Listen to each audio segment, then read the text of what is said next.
this meeting is threats to international peace and security. The agenda is adopted. In accordance with Rule 37 of the Council's Provisional Rules of Procedure, I invite the representatives of Argentina, Brazil, Chile, Colombia, Cuba, Mexico, Nicaragua, Paraguay, and the Bolivarian Republic of Venezuela to participate in this meeting. It is so decided.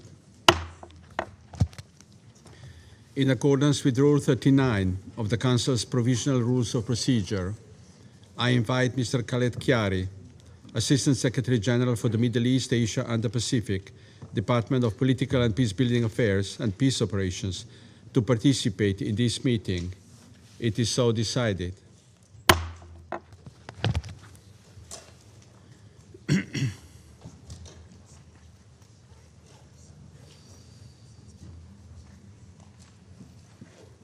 The Security Council will now begin its consideration of item 2 of the agenda. I would like to remind everyone that this is an official meeting of the UN Security Council, being fully aware that today's briefing is not an easy one. For anyone in the room, I would like to particularly remind all participants and speakers at today's discussion to engage in this meeting with utmost respect and to observe appropriate standards of tone, wording, and content in their remarks. I now give the floor to Mr. Khaled Kiari. Thank you, Mr. President, Excellencies. The United States military presence and operations in the Southern Caribbean off the coast of Venezuela have increased since this Council last discussed the situation on 10th of October, further heightening tensions between the two countries.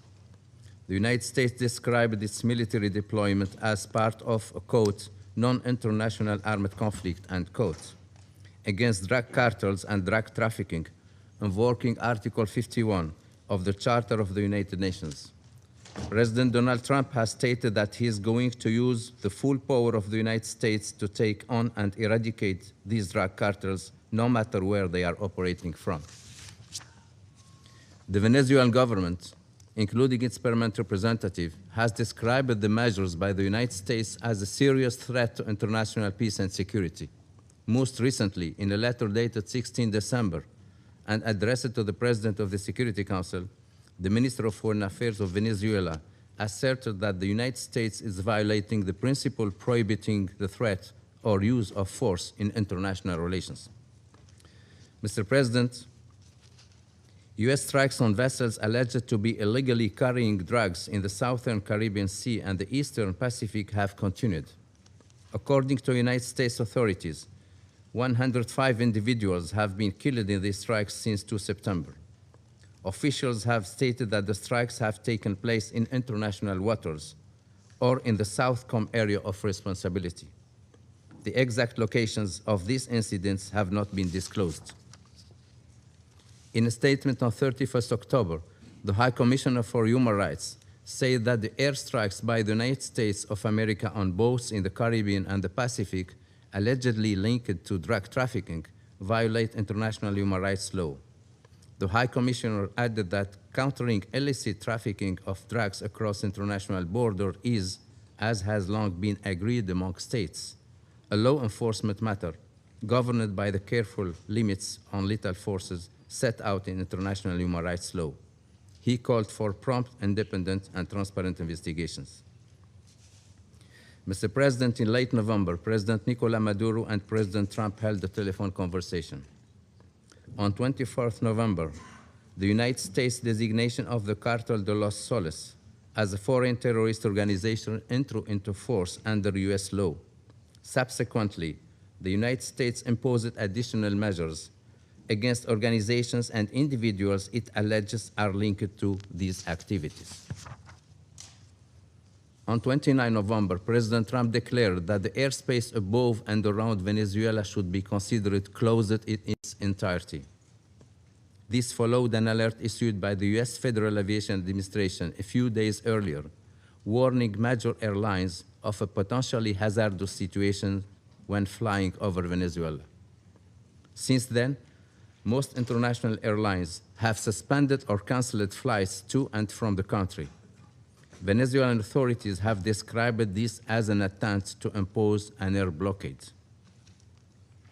The International Civil Aviation Organization issued a statement on 1st of December recalling that, and I quote, Article 1 of 1944 Convention of International Civil Aviation recognizes that every state has complete and exclusive sovereignty over the airspace above its territory, end of quote. The statement further noted, and I quote, any state can issue any information to its own operators regarding risks for flights over or in proximity of any geographic zones, including of another state, end of quote. On 10 December, tensions increased further when President Trump announced that the United States had seized an oil tanker off the coast of Venezuela, stating that the government of Venezuela was using oil to finance criminal activities. He also declared that, and I quote, the Venezuelan regime has been designated a foreign terrorist organization under United States law and ordered the total and complete blockade of all sanctioned oil tankers going into and out of Venezuela, end of quote. Subsequently, the United States authorities imposed sanctions on 6 shipping companies operating in Venezuela's oil sector and 6 vessels allegedly associated with these companies, which the U.S. claims have engaged in deceptive and unsafe shipping practices.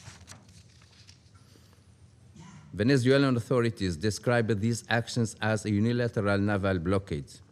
In identical letters dated 17 December and addressed to the Secretary General and the President of Security Council, the permanent representative of Venezuela stated that the U.S. actions violate Venezuela's national sovereignty, territorial integrity, and political independence. The letter further asserted that the naval blockade imposed unilaterally constitutes a violation of international law. In recent days, reports indicate that the Venezuelan Navy has been escorting ships departing its ports with petroleum products. On 20 December, the United States interdicted another tanker off the coast of Venezuela that was transporting oil from Venezuela. According to a United States announcement, the vessel was suspected of carrying oil subject to sanction under U.S. laws. On 20 December, U.S. Coast Guard pursued a 3rd oil tanker off the coast of Venezuela. Reportedly, the ship did not submit to boarding during the attempted interdiction and continued sailing away from the Caribbean Sea. U.S. actions have received support from some regional allies, but other member states within and beyond the region have voiced concern over the militarization of the Southern Caribbean and stressed the importance of respecting national sovereignty and international law. Several member states have echoed call for de-escalation and dialogue to address ongoing tensions. Mr. President, Excellencies, in September, citing external threats, President Maduro enacted a decree expanding the government's emergency powers. Public life has become further militarized, while Venezuelans continue to face serious human rights concerns and socioeconomic challenges. The UN Human Rights Office reported coerced enlistment into the Bolivarian militia, including adolescents and older persons. The High Commissioner has also reported on sweeping restrictions on freedom of expression and peaceful assembly, arbitrary detention and enforced disappearances, as well as acute social and economic strain. He called for an immediate end of enforced disappearances, incommunicado detention, and unauthorized transfers of detainees to unknown locations. The High Commissioner further reiterated the disproportionate impact of broad sectoral sanctions on Venezuela's most vulnerable populations, noting that these measures also hinder the work of human rights and humanitarian organizations. He called for the sanctions to be reassessed and lifted. Venezuela's economy was already extremely fragile, with soaring inflation, currency instability, and widespread income erosion. Millions are unable to meet basic needs. Recent air and maritime restrictions, along with reduced exports, risk further constraining the government's fiscal ability to deliver basic public services. As the humanitarian situation deteriorates, the United Nations and its partners continue to work and deliver assistance in support of the Venezuelan people, including through recent financial allocations of the United Nations Central Emergency Response Fund and the Venezuela Humanitarian Fund.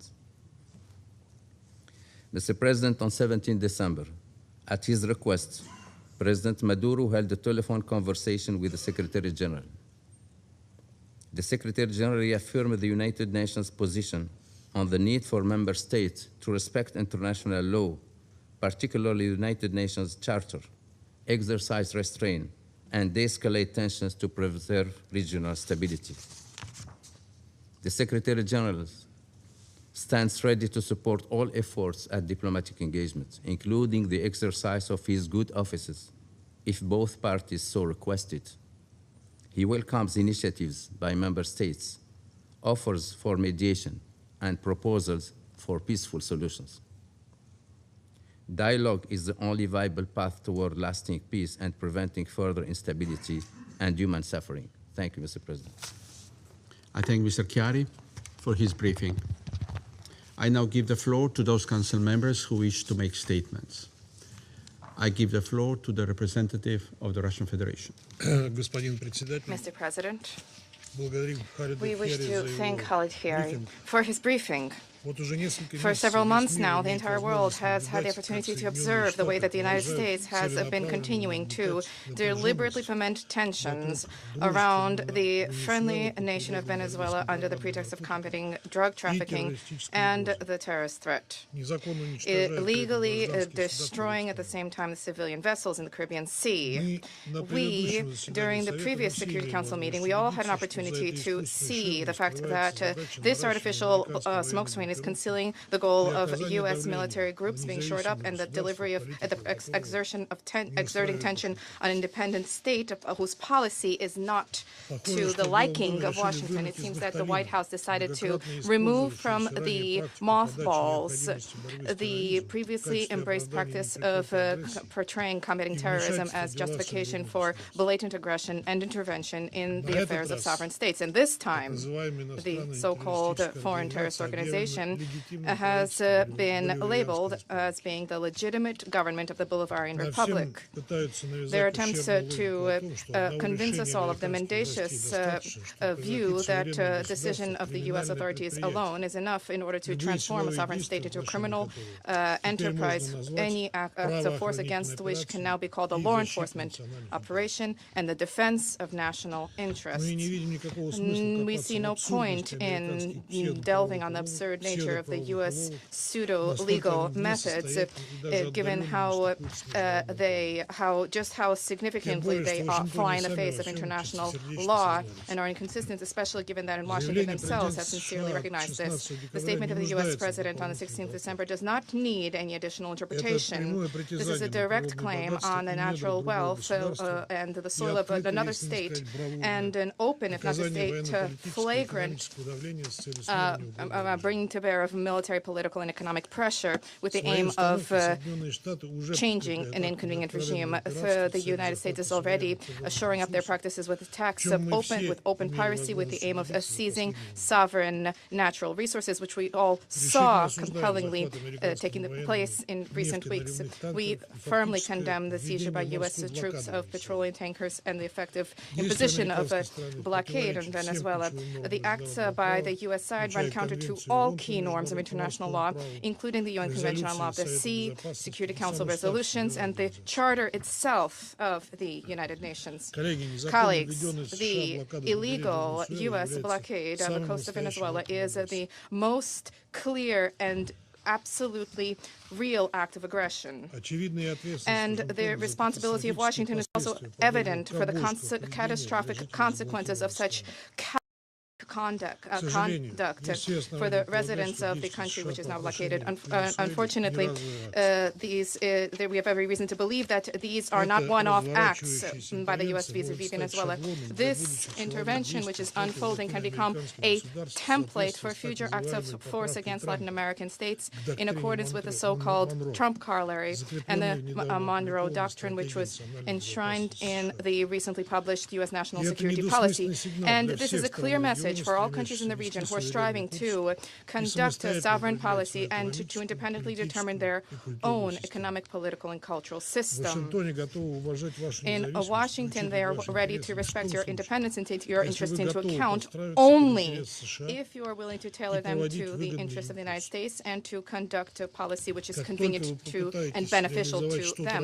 As soon as you attempt to try to benefit your own people, then you will be treated the same way that Venezuela is being treated. So don't ask for whom the bell tolls. The bell tolls for you.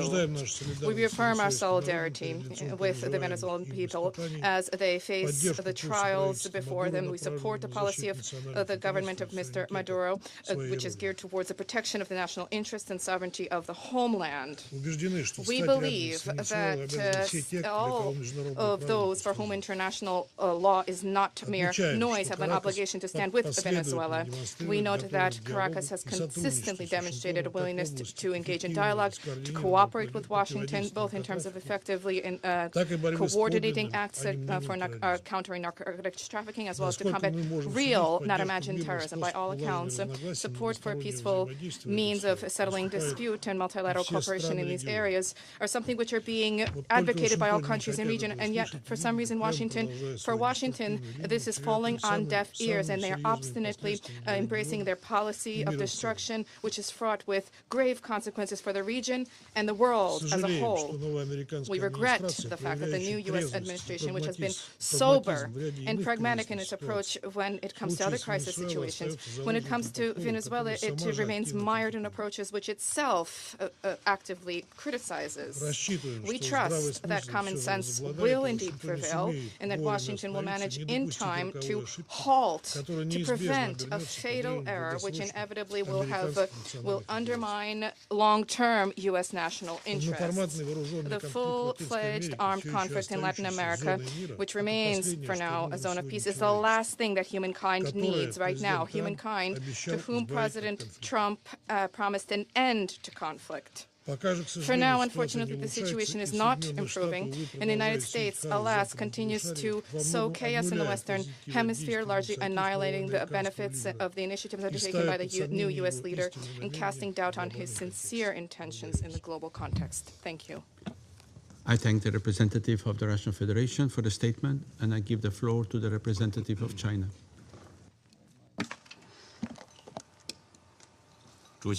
President, China appreciates the Slovenian presidency for convening this emergency meeting requested by Venezuela and supported by Russia, China, and other countries. We thank ASD Kiari for his briefing.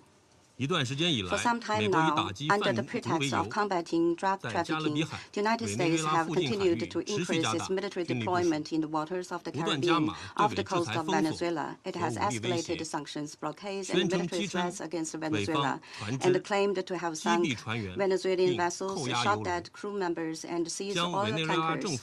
It has designated the Venezuelan government as a foreign terrorist organization, claimed that Venezuela's territory, oil, and assets belong to the United States, and even threatened military strikes against the Venezuelan territory.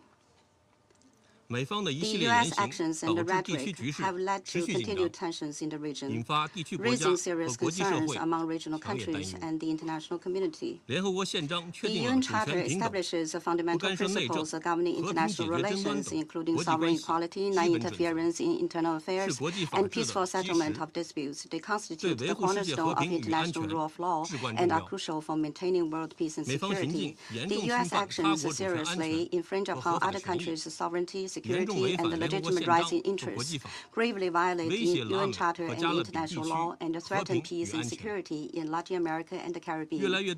More and more countries in the region and beyond have voiced great concern about and strong condemnation of the U.S. actions.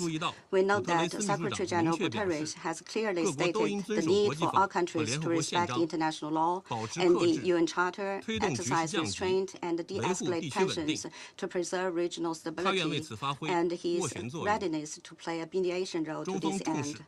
China attaches importance to President Maduro's recent open letter.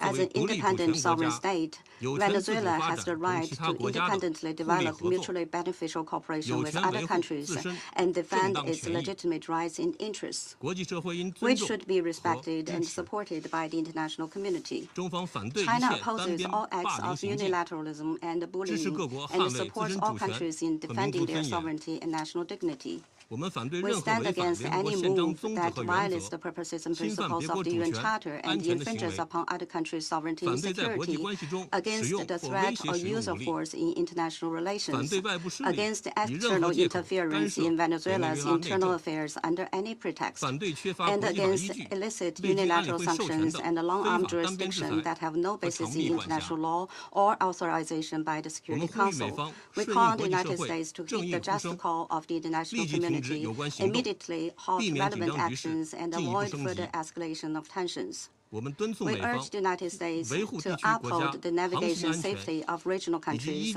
and the freedom and rights they enjoy under international law, to conduct normal law enforcement and judicial cooperation under bilateral and multilateral legal frameworks, to lift illicit unilateral sanctions, and to do more to promote peace, stability, and development in Latin America and the Caribbean.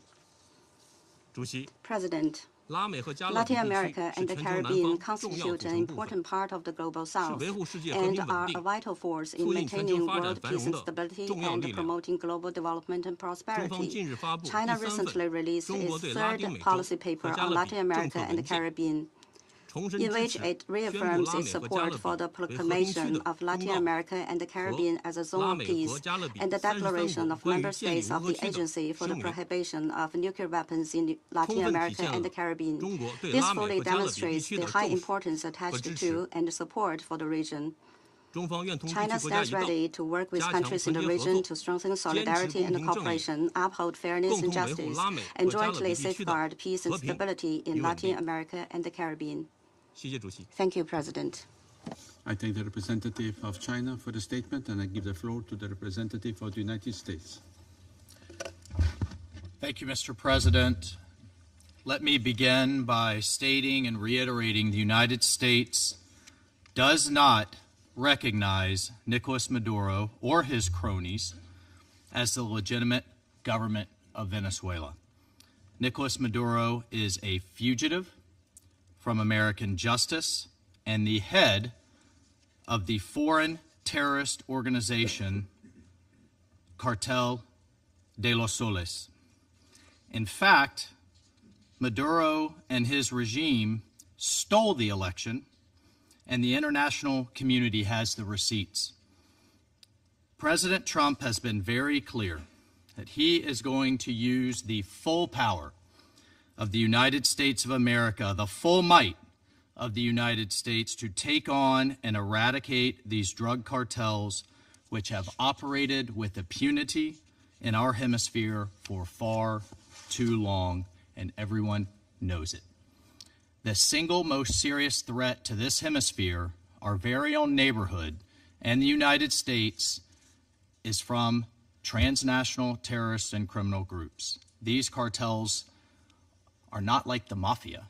These cartels are sophisticated, very technically capable, well-financed, and are wreaking havoc in our region. In its own 2025 World Drug Report, the UN Office on Drugs and Crime identified Venezuela as the key trafficking route in the entire Western Hemisphere for illegal drugs and for illegal narcotics and materials entering the United States and increasingly Europe. The United States will impose and enforce sanctions to the maximum extent to deprive Maduro of the resources he uses to fund Cartel de los Soles, which the United States has designated as a foreign terrorist organization along with Tren de Aragua. Important to this council meeting today, this includes profits from the sale of oil used to finance these cartels. The reality of the situation is that sanctioned oil tankers operate as the primary economic lifeline for Maduro and his illegitimate regime. The sanctioned tankers also fund the narco-terrorist group Cartel de los Soles. Maduro is responsible for trafficking, using these resources and using these profits into both the United States and Europe. And one has to ask, why have sanctions, either bilaterally, unilaterally, or backed by the international community, if they're not enforced? Well, the United States under President Trump is enforcing them in international waters. Otherwise, they are just empty words. Further, not only does Maduro's illegitimate regime openly cooperate and fund terrorist and criminal organizations, but it invites terrorist groups like Hezbollah, like the Iranian regime, militias like the ELN and FARC dissidents to operate openly within their territory, unimpeded and unencumbered. Maduro's ability to sell Venezuela's oil enables his fraudulent claim to power and his narco-terrorist activities. The people of Venezuela, frankly, deserve better. These people who have suffered under Maduro's socialist dictatorship. It is the action and policies of the illegitimate Maduro regime that pose an extraordinary threat to our hemisphere's peace and stability, and to that of the United States. The bottom line is whether it is physical attacks on our buildings and infrastructure, like we suffered on 9/11, or hybrid attacks, like flooding our country with criminals and deadly chemicals. The United States will do everything in our considerable power to protect our hemisphere, our borders, and the American people. Thank you, Mr. President. I thank the representative of the United States for the statement. I give the floor to the representative of Panama. Gracias, señor presidente. Thank you, Mr. President. Agradecemos a la presidencia la We're convocatoria grateful de to esta the reunión.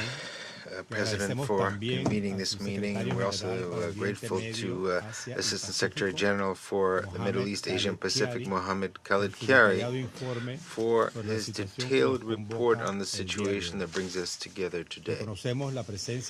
We acknowledge the attendance of the delegations of the countries of the region who honor us with their presence. The peoples of Panama and Venezuela have maintained a deep and long-lasting historical relationship marked by the ideals of liberty and regional integration promoted by Simón Bolívar, and by through concrete diplomacy and mediation efforts, starting from the Amphitrionic Congress of Panama that next year will mark its bicentennial, up to the joint mediation role played in the framework of the Contadora Group. It is precisely pursuant to this close history, shared history, that Panama cannot remain indifferent in the face of the profound political, economic, and humanitarian crisis, as well as the violations of human rights that currently are occurring in this brethren republic as a result of the decisions and practices of a regime whose actions have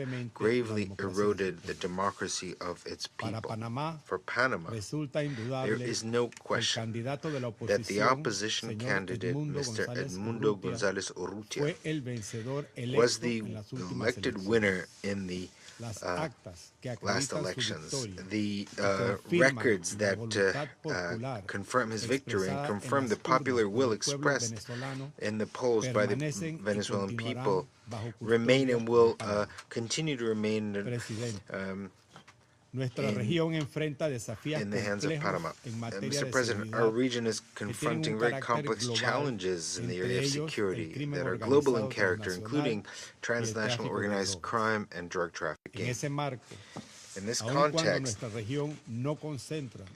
even though our region is not the main source of demand for narcotics, it has had to bear for decades the disproportionate cost due to the dynamics of production and distribution reflected in the thousands of human lives lost as a consequence of the violence associated with this severe scourge. In this context, Panama urges the states of the hemisphere to coordinate and strengthen cooperation efforts to step up the fight against transnational organized crime, including trafficking of drugs, by using the relevant international instruments such as the United Nations Convention Against Transnational Organized Crime, UNTOC. At the same time, while sharing the legitimate concerns pertaining to drug trafficking and categorically rejecting any authoritarian regime, we would like to appeal for the respect of the UN Charter, and in particular its Article 2 that pertains to the sovereignty and territorial integrity of states, as well as the international legal human rights framework, including the right to life, freedom, and personal security. In this context, Panama notes with concern the recent security incidents recorded in the Caribbean Sea and the Pacific Ocean. These highlight the need to act strictly in adherence to international law and the UN Charter in order to avoid any escalation that could affect regional stability. As a transit country and with a maritime vocation, Panama will continue to advocate for any action that could affect the freedom of navigation, neutrality, stability, and peace in the oceans, that it be strictly in line with international law, including the United Nations Convention on the Law of the Sea, of which we are a party. The neutrality of the canal, enshrined in the international treaty signed between Panama and the United States in 1977, to which over 40 states have become parties, represents a fundamental guarantee for the free transit and stability.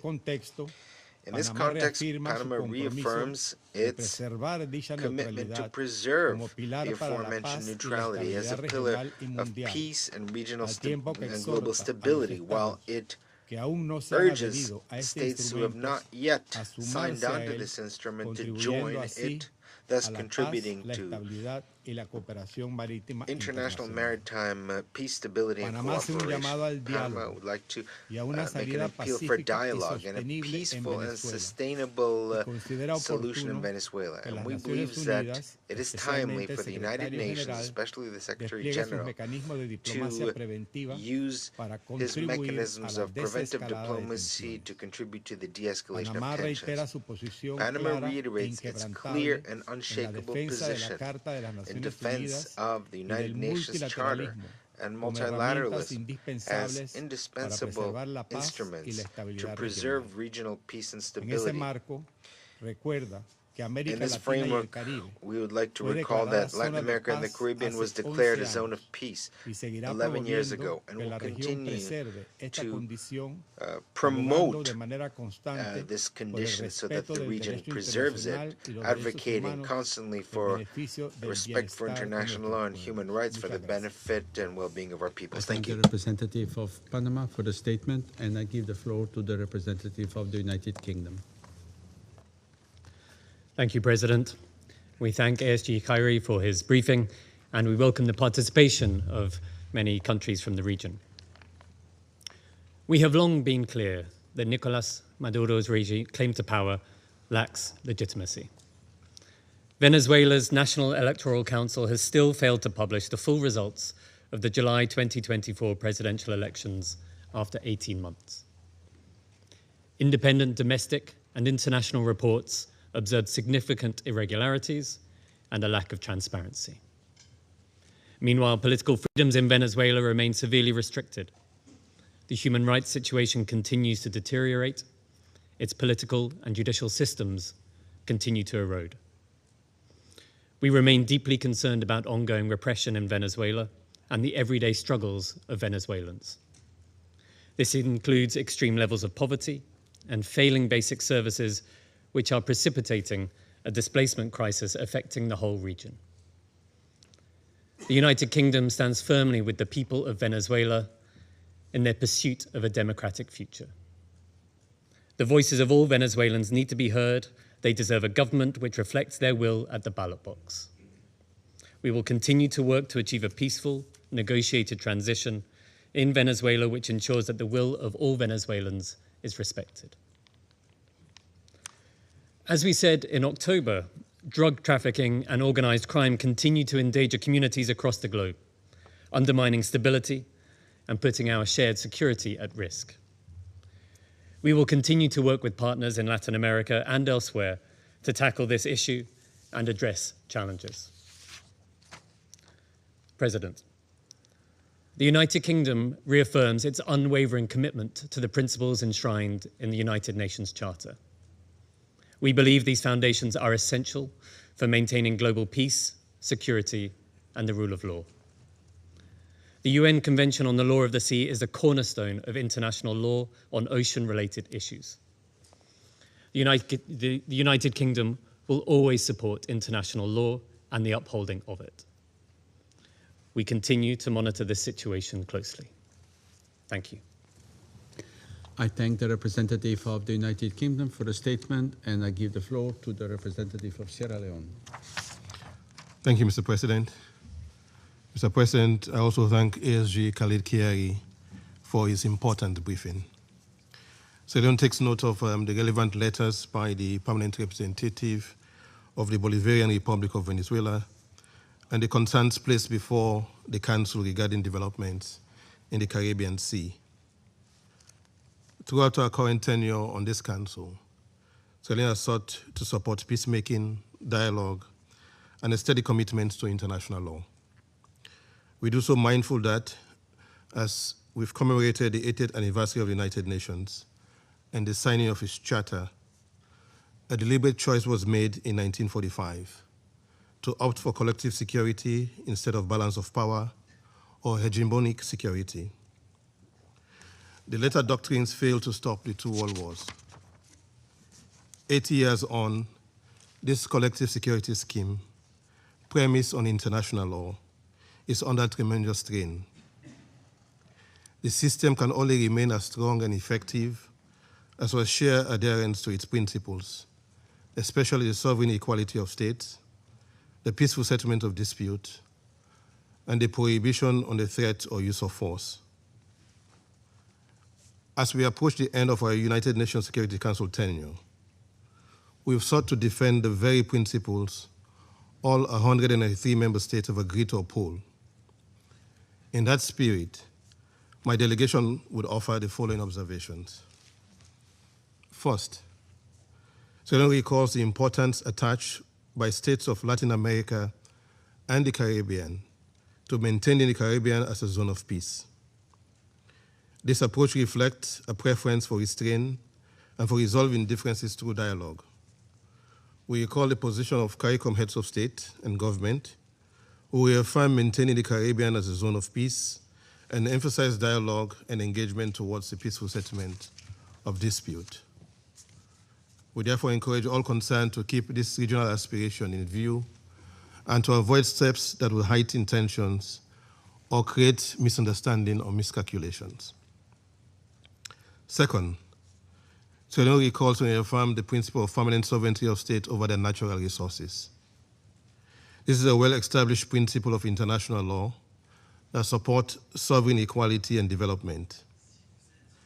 It also reinforces that any disagreement relating to resources, economic measures, or associated activities should be addressed through the lawful and peaceful means, including appropriate dialogue and cooperation, as well as other methods of peaceful settlement of dispute rather than through coercion or force.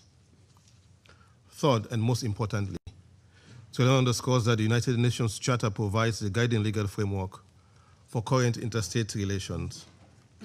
Article 2, paragraph 4 obliges all states to refrain from the threat or use of force against the territorial integrity or political independence of any state. The Charter permits the use of force only in limited and clearly defined circumstances, such as when authorized by this Council under Chapter 7 or in the exercise of the inherent right of self-defense in response to an armed attack consistent with Article 51.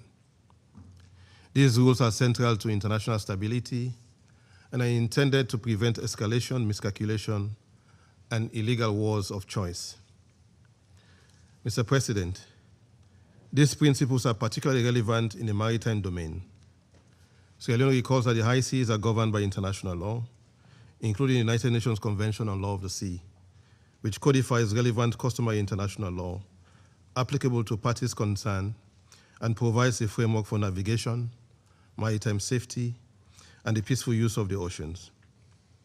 For many states, especially developing and small states, predictable maritime rules are essential to trade, development, and regional stability. Against this backdrop, Sierra Leone notes the reports of incidents at sea involving the use of force and loss of life. Without prejudging the facts, we emphasize a general point of law.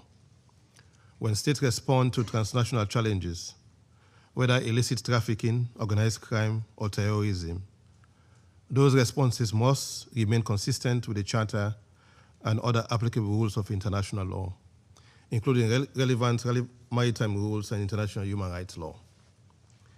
In that regard, Sierra Leone also recalls that outside a situation of armed conflict, the use of lethal force is subject to strict constraint under international human rights law, including the protection of the right to life. As a general principle, operations of a law enforcement character should seek, wherever feasible, to intercept and bring suspects to justice through due process. Reports that suggest loss of life in circumstances that may not meet the strict requirement of necessity and proportionality understandably raises serious legal questions and underscore the importance of credible clarifications. Sierra Leone further notes the value of legal clarity and consistency in public explanations for any use of force. Clarity about the legal basis for action, whether under the Charter, the law of the sea, or other applicable rules, can help reduce misunderstanding, miscalculation, avoid escalation, and strengthen confidence in the international law-based system. Mr. President, having expressed our observations, Sierra Leone's primary appeal today is for calm, restraint, and diplomacy. We encourage all parties concerned to avoid rhetoric or actions that could aggravate tensions and to pursue appropriate channels for dialogue, engagement, and peaceful settlement consistent with the UN Charter. We therefore welcome the statement by the Secretary General and his offer to use his good office's role in this regard. The Council's role is also to uphold the integrity of the international law framework. Where tensions arise, the consistent reaffirmation of the Charter principles can help create space for de-escalation and constructive engagement. In that respect, Sierra Leone reiterates that the consistent application of international law is essential to maintaining trust in multilateralism and to safeguarding the collective security scheme. In closing, we wish to reiterate that through restraint, dialogue, and fidelity to the law, peace is best protected. Yet it may be more effective to conclude with a simple message. Let peace reign, and blessed are the peacemakers. I thank you. I thank the representative of Sierra Leone for the statement, and I give the floor to the representative of Pakistan. Thank you, Mr. President. I thank ASG Khaled Kiari for his briefing. I also welcome the participation of the permanent representative of Venezuela in this meeting, along with representatives of many other countries of the region. We remain deeply concerned by the disturbing news emerging from the Caribbean region and the escalating tensions. we take note of Venezuela's letters addressed to the President of the Security Council and that of yesterday, 22nd December, sharing its perspective on these developments and highlighting the potential risks to regional peace, security, and stability that require the attention of the Council. In a world marred by polarization, with conflicts affecting the lives and livelihoods of millions around the globe, it is all but imperative to once again underscore the centrality and inviolability of the UN Charter and its core principles, including friendly relations among nations based on respect for the principles of equal rights and self-determination of peoples, sovereign equality of all member states, peaceful settlement of disputes, prohibition on the threat or use of force against the territorial integrity or political independence of any state, and non-interference in the internal affairs of other states.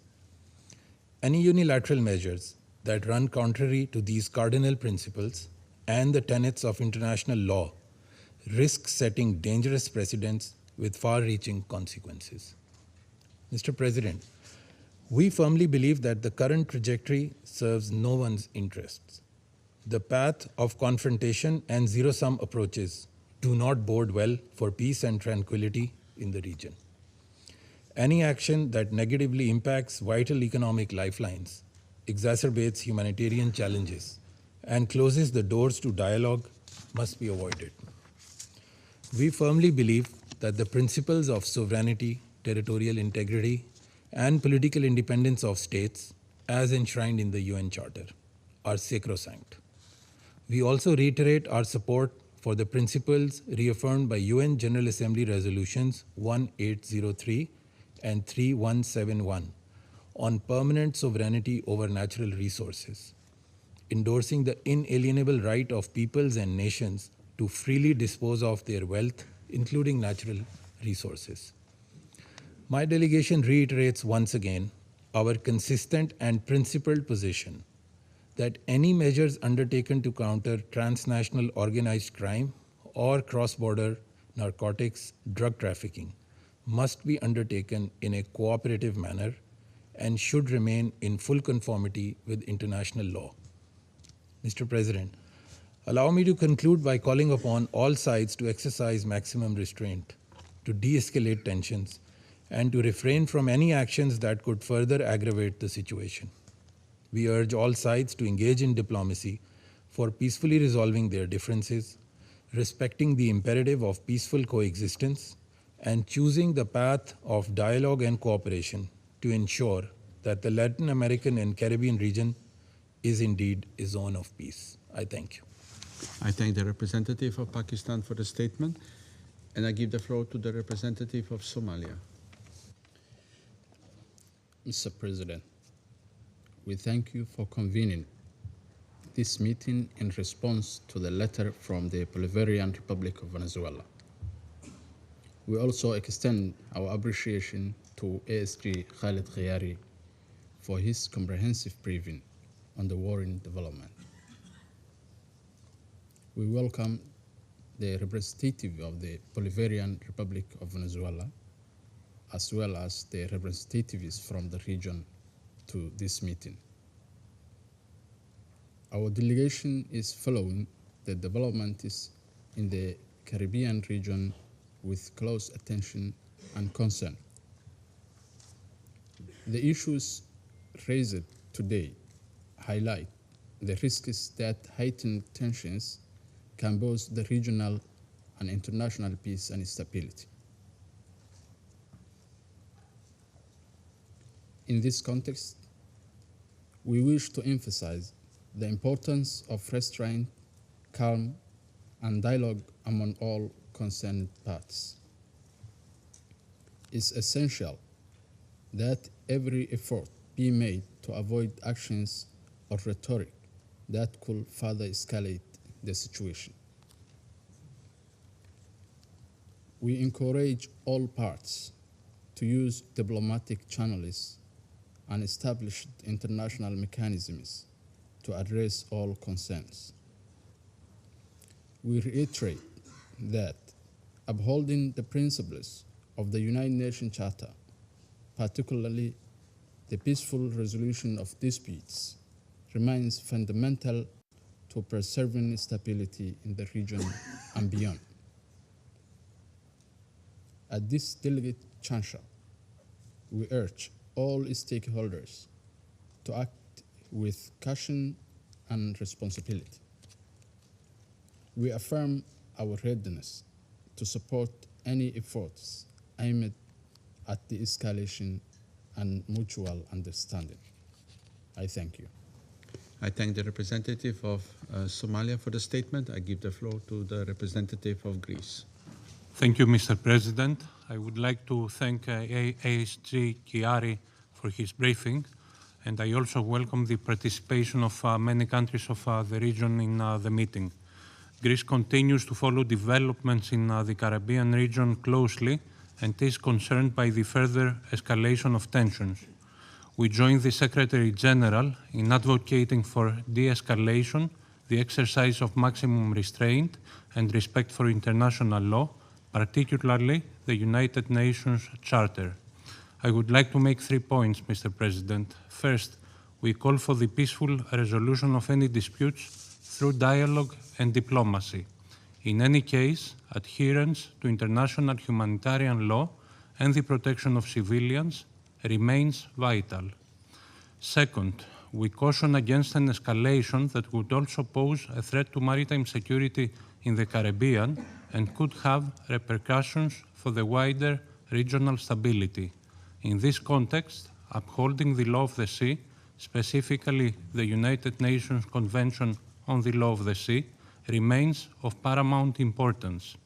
Third, we fully support the region's effort to combat drug trafficking and fight organized crime, which may constitute serious threats to regional and international security. Those activities should ideally be pursued through law enforcement and judicial cooperation channels with a view to disrupting criminal organizations and dismantling their business models. In conclusion, Mr. President, Greece stands ready to support all bilateral, regional and international efforts for a de-escalation in the region through dialogue and diplomacy in line with international law and international humanitarian law. I thank you. I thank the representative of Greece for the statement. I give the floor to the representative of Guyana. Thank you, Mr. President.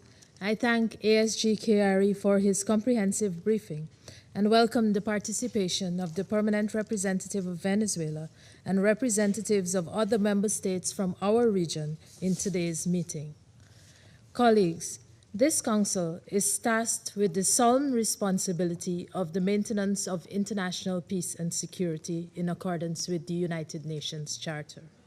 It is not an exaggeration to say that peace and security in our region are gravely threatened, meriting the Council's urgent attention. Guyana is among those states most affected by these threats. In defiance of international law, including the express orders of the International Court of Justice, Venezuela has, by presidential decree and legislative enactment, purported to unlawfully annex more than 2/3 of Guyana's sovereign territory. It has built up its military forces adjacent to our territory to threaten us with outright seizure of it.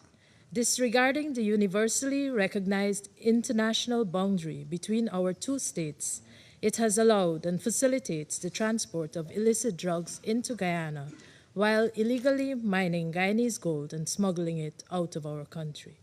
Mr. President, the trafficking of illicit drugs in particular has for too long been a scourge on our region, driving crime and violence and undermining the rule of law by weakening state institutions, fueling corruption, financing conflict and terrorism, and threatening national and regional security. There has been a consistent but thus far unsuccessful effort by leaders in our region to disrupt the criminal networks, some of them state sanctions, that fuel this cycle of destruction. Meanwhile, the threat to our security has grown more urgent and more acute. We cannot put off any longer the decisive action that is required to address it. But none of us can hope to accomplish this acting alone. As such, we once again stress, as we did on 10th October, that supporting and strengthening collaboration with our international partners, especially those in South, Central, and North America and the Caribbean, is both essential and urgent. We must act collectively in a manner that preserves the stability of our region, long recognized as a zone of peace, and which enhances the safety and security of our peoples.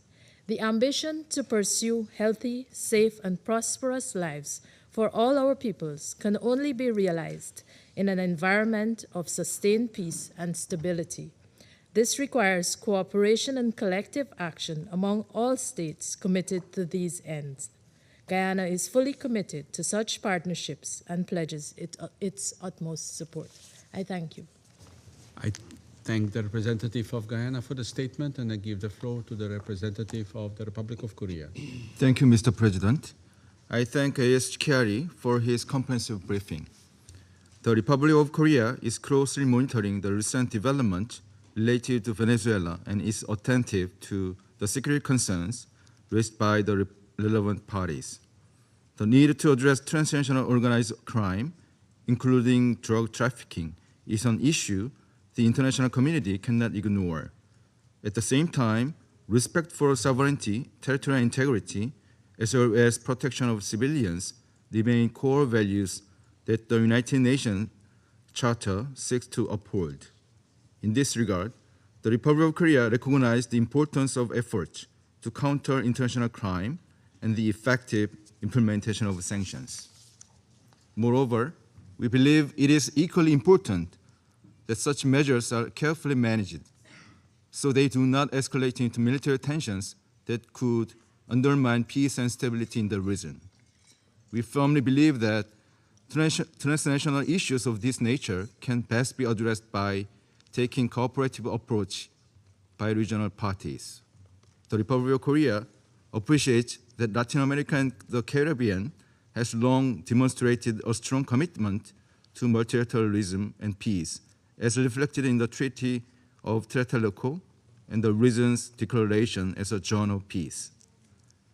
In this spirit, we encourage strengthened regional cooperation and coordinated action to counter transnational organized crime in close partnership with relevant international and multilateral mechanisms.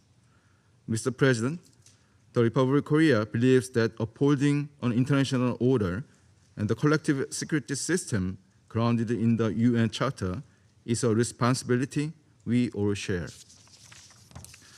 To this end, the Republic of Korea remains committed to contributing constructively to ensuring that this matter is addressed with due caution and in responsible manner in accordance with the principles of the UN Charter and international law. I thank you. I thank the representative of the Republic of Korea for the statement, and I give the floor to the representative of Algeria. Thank you, Mr. President.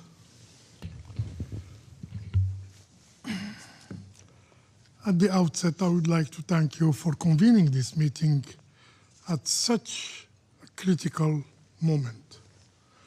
I also wish to thank ASG Khaled Kiari for his detailed and informative briefing. And I would further like to welcome the participation to this meeting of the representatives of Venezuela, Argentina, Brazil, Chile, Colombia, Cuba, Mexico, Nicaragua, and Paraguay.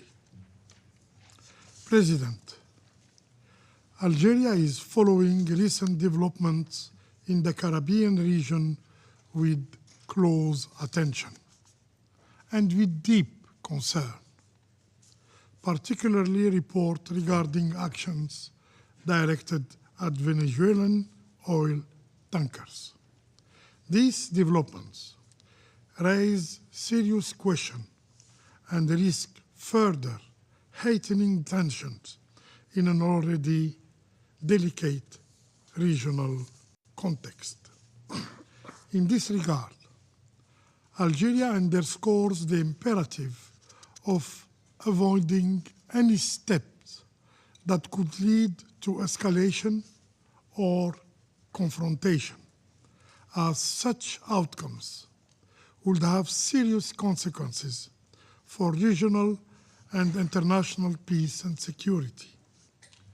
The Charter of the United Nations enshrines the fundamental principles that rules peaceful relations among states.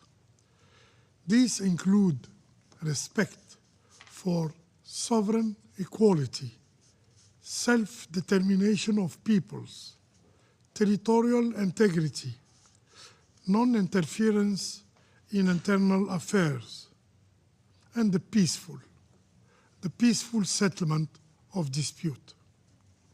It is paramount in this regard to recall Article 2, Paragraph 4 of the UN Charter, which states, and I quote, "All members shall refrain in their international relations for the threat or use of force against the territorial integrity or political independence of any state, or in any other manner and consistent with the purposes of the United Nations."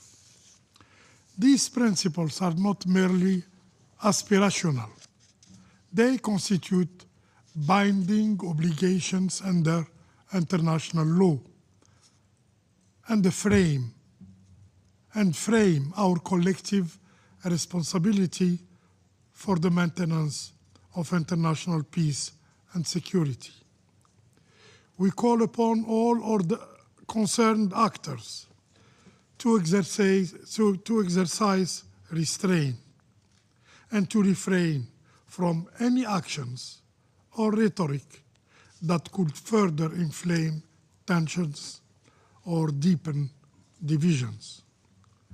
Dialogue and diplomacy remain the most effective and indeed the only means of resolving disagreement and preserving peace and stability in the region. Against the backdrop of this development, Algeria recalls the significance of maintaining Latin America and the Caribbean as a zone of peace, as proclaimed by the states of the region 11 years ago. This shared commitment should continue to guide conduct and relations among all parties. In this context, Algeria encourages regional organizations, including CARICOM and the Organization of American States, to play a constructive role in fostering an environment conducive to dialogue, supporting impartial mediation efforts, and avoiding actions that could aggravate tensions or further polarize the situation in Venezuela. President, the fight against drug trafficking and transnational organized crime constitutes a common challenge, particularly in Latin America and the Caribbean. Addressing this threat requires shared responsibility, as no state can confront it effectively in isolation. Effective response to these challenges must be grounded in international cooperation, in mutual respect, and in solidarity, rather than confrontation, polarization, or unilateral measures. In this regard, Algeria stresses that despite how legitimate are the efforts to combat drug trafficking and transnational organized crime, they must never derail from this objective. This is a global challenge that should foster unity and cooperation, not division among nations. In conclusion, President, Algeria calls on all parties to adhere strictly to the principles and purposes of the Charter of the United Nations. History has repeatedly demonstrated that war and military intervention do not lead to lasting peace. On the contrary, they undermine it, as they always produce ripple effects that extend beyond borders, affecting neighboring countries and entire regions. The only viable path forward to solve this issue lies in diplomacy, in cooperation, and in full respect of international law. I thank you.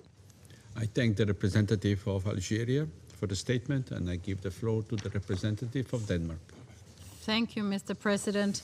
And let me also thank Assistant Secretary General Kiari for his briefing and welcome the many representatives from the region to this meeting. Denmark joins the Secretary General in expressing concern about the heightened tensions in the Caribbean Sea. Tensions that have continued to increase since this Council last met to discuss the topic in October.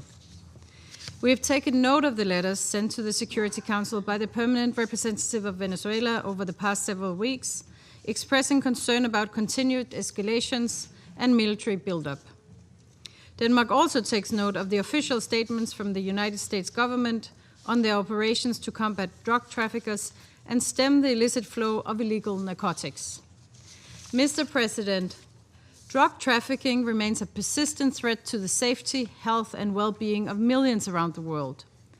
Denmark recognizes the devastating impact of this organized crime and underscores that all counter-narcotic efforts must be done in accordance with international law, including the fundamental principles and rules in the UN Charter. This also includes treaties such as the UN Convention Against Illicit Traffic in Narcotic Drugs and Psychotropic Substances and the UN Convention on Law of the Seas. We further stress multilateral initiatives and enhanced international cooperation to combat drug trafficking, to target sources of financing, and to bolster border control. Regional mechanisms and cooperation remain important in the fight against transnational organized crime. Mr. President, Denmark underscores the importance of preserving the Caribbean as a zone of peace, as proclaimed by leaders of the Community of Latin American and Caribbean States.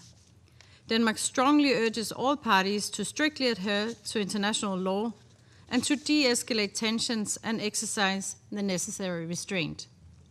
Maritime security in the Caribbean Sea must be preserved. Differences must be resolved through peaceful means, diplomacy, and political solutions. We further urge greater engagement with the United Nations and regional bodies such as the CARICOM and the OAS to play a role in facilitating dialogue and de-escalation. Mr. President, before I conclude, I want to express Denmark's solidarity with the people of Venezuela and their inherent right to democracy, freedom, and inalienable human rights. We do not believe the democratic will of the people of Venezuela was respected during the election in 2024, which were not transparent and also failed to meet the international standards of electoral integrity. We further remain deeply troubled by the Maduro's regime's continued repression and its sustained assault on the fundamental human rights of the Venezuelan people, particularly through its targeting of opposition voices, independent media, and human rights defenders.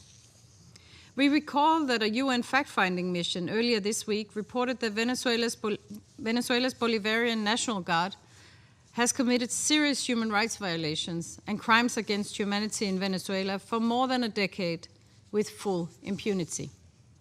In this context, we regret the recent decision of the National Parliament of Venezuela to initiate the country's withdrawal from the International Criminal Court. Denmark calls on the Venezuelan Authority to restore democratic institutions, political stability and human rights for the Venezuelan people. I thank you. I thank the representative of Denmark for the statement. I give the floor to the representative of France. Monsieur le Président, Mr. je President, voudrais tout d'abord remercier le I wish sous-secrétaire first and général foremost to Khaled thank Kiari the pour son Assistant intervention. Secretary General Mr. Kiari for his La France statement. suit avec France has attention been closely les monitoring développements dans la the région, developments transpiring in the region, notamment à la suite des annonces specifically du président Trump relatives in à the wake l'espace of aérien President vénézuélien, Donald Trump's puis announcements les blocages related navals to contre les Venezuelan pétroliers sous airspace sanction and the entrant naval et sortant de blockade Venezuela. against oil tankers France under appelle à sanction, éviter toute which are entering escalade and exiting qui pourrait Venezuela. menacer la paix We et call la for sécurité avoidance dans of la all région et escalation au-delà. that may threaten Elle rappelle peace and security in the comme en region and toutes beyond. circonstances, As son always, attachement we au respect recall du our droit commitment to international respect for et en international particulier de la law, Charte and des in Nations particular Unies. the Charter of the United Les Nations. principes de The souveraineté et d'intégrité principles of territoriale des sovereignty États and territorial doivent être integrity of respectés. states must Tout be différend international doit upheld. être réglé de façon International pacifique, conformément disputes à must l'article always 2, be paragraphe resolved 3 de la peacefully Charte. in accordance with Article La 2, France soutient paragraph l'appel du 3 secrétaire of the général à la Charter. retenue We et un support the apaisement Secretary General's immédiat de call la for situation, restraint and ainsi que immediate son offre de de-escalation, bons offices. as well as his offer of good Elle exprime son offices. soutien également à We l'égard des extend our propositions de support médiation as well émanant des for États de la the région qui peuvent mediation y contribuer. proposals emanating from states in the region who Monsieur le may Président, contribute. la lutte contre le President, narcotrafic doit combating se faire narcotics dans le trafficking respect needs du to be droit done international, in accordance en with particulier de la international Charte law, des Nations in Unies, particular the de la Charter of the Convention United des Nations Unies sur Nations, le droit de the la United mer Nations et Convention des on différentes the conventions law of the internationales de sea, contrôle des and stupéfiants. various international conventions on En drug particulier, control, la Convention des specifically Nations the Unies United Nations contre le trafic illicite Convention de stupéfiants against illicit et de trafficking substances in narcotic psychotropes de drugs and 1988 psychotropic définit substances le dating cadre d'action 1988, pertinent which sets out contre the le relevant trafic framework of illicite action en against mer, illicit trafficking at dans le sea, respect de la Convention de Montego Bay vis-à-vis et the du droit respect for the international Montego des droits Bay de l'homme. La France réitère son Convention engagement and in déterminé à respect for lutter contre le international narcotrafic, qui constitue law and une human menace rights. croissante We pour la reiterate our sécurité, commitment to combating la santé de nos narcotics trafficking, concitoyens which et la represents a growing stabilité de nos threat sociétés. to safety, À health cette of fin, our citizens and the elle a stability of our renforcé ses moyens societies. judiciaires et To that policiers end, we have et œuvre à beefed up approfondir sa our coopération avec les judicial États de police provenance, related de means transit et de rebond. as these bodies are working to Cette enhance coopération cooperation porte ses among fruits. states Comme en of témoigne origin, dernièrement notre transit, contribution au and démantèlement springboard par states. les This cooperation autorités is bearing du fruit, Panama as has d'un important been réseau de reflected trafic de recently drogue à with our destination de contribution to plusieurs pays the européens, disbanding by dont la the Panamanian France, authorities depuis of a l'aéroport significant international drug de trafficking Panama, network Tocumen. with the destination of La various France réitère son European soutien countries, aux including France at initiatives the international multilatérales airport, visant à Panama, assécher les Tocumen sources de Airport. financement des trafiquants France reiterates et à our support renforcer le for contrôle des multilateral frontières, initiatives to dry en up financing particulier à sources for travers sa trafficking mobilisation pour la of création d'un networks and régime to européen beef de up sanctions border control, dédié à la specifically through criminalité mobilization organisée. for the establishment of a dedicated Monsieur le European Président, sanctions pour regime conclure, for organized la crime. France souhaite rappeler To sa conclude, solidarité we wish to avec le recall peuple our vénézuélien solidarity dans with la the crise Venezuelan politique qu'il people traverse. as Un they dialogue grapple entre toutes les with the parties political prenantes crisis. est A dialogue nécessaire in bringing pour in all permettre un retour à la stakeholders is stabilité dans le necessary pays. to Je vous restore remercie. stability in the country. Thank you. I thank the representative of France for the statement. I shall now make a statement in my capacity as as representative of Slovenia. I want to thank Assistant Secretary General Kiari for his briefing. Colleagues, Slovenia remains gravely concerned about the current tensions in the Caribbean region, which have intensified since the Council last discussed the situation. Steps involving an increased military presence carry a serious risk of an unintentional escalation and must be avoided to ensure that the Southern Caribbean does not become a theater of confrontation. We reaffirm our position on the obligation of all member states, large and small, to respect international law, particularly the Charter of the United Nations. Principles of sovereignty, territorial integrity, and independence form the cornerstone of the collective security framework and must be respected, not only when one feels threatened. We note that international law also serves as the anchor in addressing maritime security challenges, including efforts to suppress illicit traffic in narcotic drugs, as well as ensuring the safety of maritime navigation. Colleagues, Slovenia is deeply troubled by the potential wider repercussions of these tensions for a region already facing unprecedented migration pressures. At this critical moment, it is imperative that Member States exercise restraint and work to de-escalate the situation in order to preserve regional stability. Measures typically reserved for wartime undermine Latin America and the Caribbean as a zone of peace and should be avoided to the fullest extent possible. On the other hand, we remain deeply alarmed by the persistent humanitarian and human rights challenges confronting the Venezuelan people, as reported by High Commissioner for Human Rights, as well as today by Assistant Secretary General Kiari. Against a backdrop of worsening economic and social hardship, restrictions on political and civic space continue to intensify. We are equally concerned by reports of the detention of dozens of foreign citizens who have been denied communication and access to their diplomatic and consular representatives, a clear breach of fundamental obligations under international law, in particular those enshrined in the Vienna Conventions. We call on Venezuelan authorities to fully uphold these obligations and, based on the rule of law, create the conditions necessary for a credible, inclusive, and meaningful political dialogue that respects the will of Venezuelan people. To conclude, as in any other conflict, there is no military solution to disagreements between the United States and Venezuela and the tensions in the Caribbean. We welcome and encourage initiatives by regional leaders aimed at pursuing peaceful avenues for de-escalation. I resume my function as President of the Council. I now give the floor to the representative of the Bolivarian Republic of Venezuela. Señor Presidente, Mr. President, uno de los países que está one of sentado the en esta countries mesa sitting at this ha table afirmado públicamente has que publicly quiere stated anexarse that nuestro it wants to annex our country. Su presidente el pasado 16 de On the diciembre 16th nos of December, exigió que de its inmediato president demanded le that we entregáramos immediately nuestras tierras, hand over our nuestro land, petróleo our oil, y nuestros minerales, and our minerals porque supuestamente le because pertenecen. they supposedly belong to them. Si no He said that if cumplimos we con did su not comply ultimátum, with his ultimatum, descargaría entonces la he would furia de la unleash mayor the fury armada of de the la greatest historia navy sobre in nuestro país. history Señor on our Presidente, country. Mr. Estamos en President, presencia we are de in the un poder que presence of a actúa al power that margen del acts derecho outside internacional of y que international exige a law, venezolanas y venezolanos demanding that que Venezuelans desalojemos nuestro vacate país y le our entreguemos country nuestro río Orinoco, and hand it over, hand nuestro over lago our de Orinoco Maracaibo, River, our nuestra Lake isla de Margarita, Maracaibo, our nuestras Margarita playas, Island, ríos, our llanos y beaches, montañas. rivers, plains, and De lo mountains. contrario, ejecutará un Otherwise, ataque he would armado carry out an que armed viene attack, anunciando which desde hace semanas. he has been announcing for weeks. Se trata de la mayor This is the extorsión greatest conocida en nuestra extortion known historia, in our history. de un gigantesco A crimen de gigantic agresión en crime of desarrollo, aggression in progress, fuera de todo parámetro beyond all racional, rational de toda parameters, lógica all legal, legal de logic, todo precedente all histórico. historical precedent. Pero no se trata solo de But it's not Venezuela. just about La Venezuela. ambición es The ambition is continental. continental. Así lo ha expresado el gobierno The estadounidense en U.S. su government estrategia de has seguridad expressed this in nacional, its national donde security afirma que el strategy, futuro del hemisferio which le states that the pertenece, future of the con la continent belongs to aplicación de la them. doctrina With Monroe the en el enactment siglo of the XXI, Monroe ahora Doctrine in the agravada 21st con el century, now corolario Trump. aggravated by the Trump Ya lo advertía corollary. nuestro libertador Our Simón Bolívar hace 200 liberator años, Simón Bolívar warned cuando of this dijo, more than cito, 200 years ago when he los said, Estados and I Unidos quote, that parecen the United destinados States por la seemed to providencia be a destined by plagar la providence to América plague toda Latin de America miserias with en misery nombre de la in the libertad. name of liberty. Fin de la cita. End of quote. Alertamos al mundo. We want to alert the world. Venezuela es solo el primer Venezuela is only objetivo de the un first plan target mayor. of a larger El plan. gobierno The U.S. estadounidense government nos quiere divididos wants us para to be divided conquistarnos so por it can pedazos. conquer us piece Los by Estados piece. Unidos The United States, which was an indispensable country in the construction of the United Nations and in the drafting of its founding charter, has today become an actor that seeks to impose itself on the fundamental rights of all states in the Western Hemisphere, even at the cost of destroying the UN.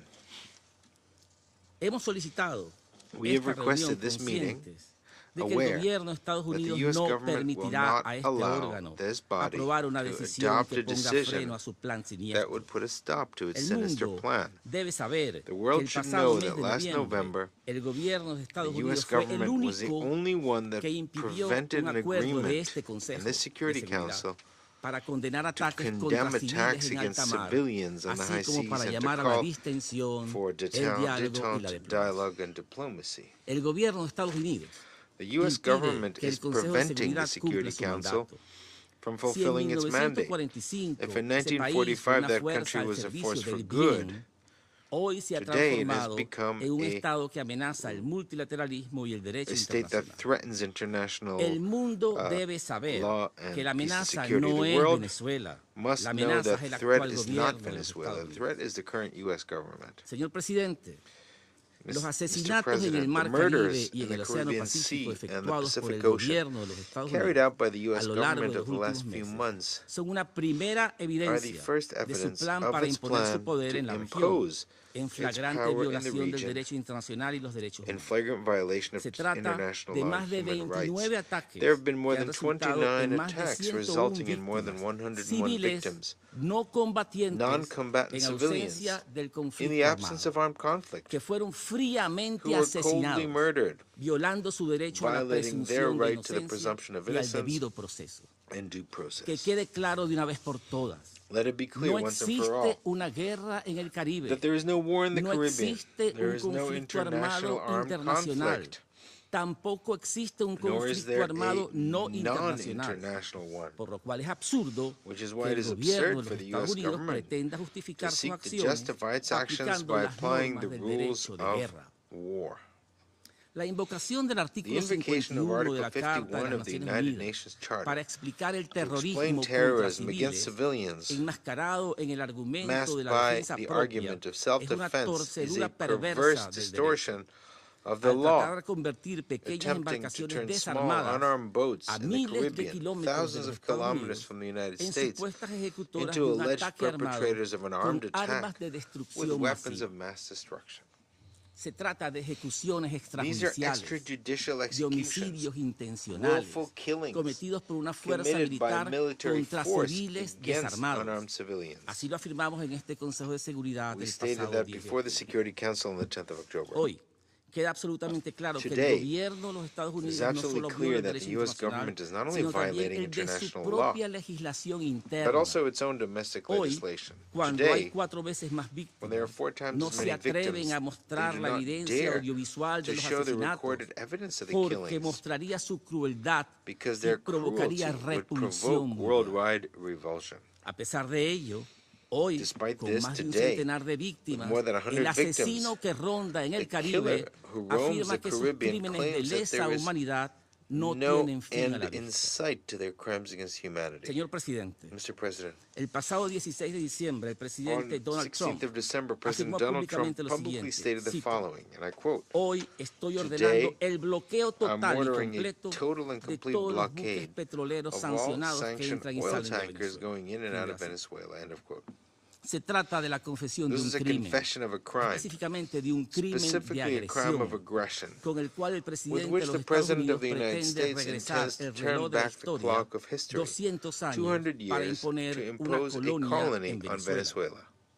On 10th of December, meanwhile, U.S. military units violently assaulted a vessel engaged in lawful international trade in international waters in the Caribbean. They subdued and kidnapped the entire crew and illegally seized the cargo of Venezuelan oil, which was part of a legitimate and regular commercial operation. It was a robbery carried out by military force, which sets an extremely serious precedent for the safety of navigation and international trade.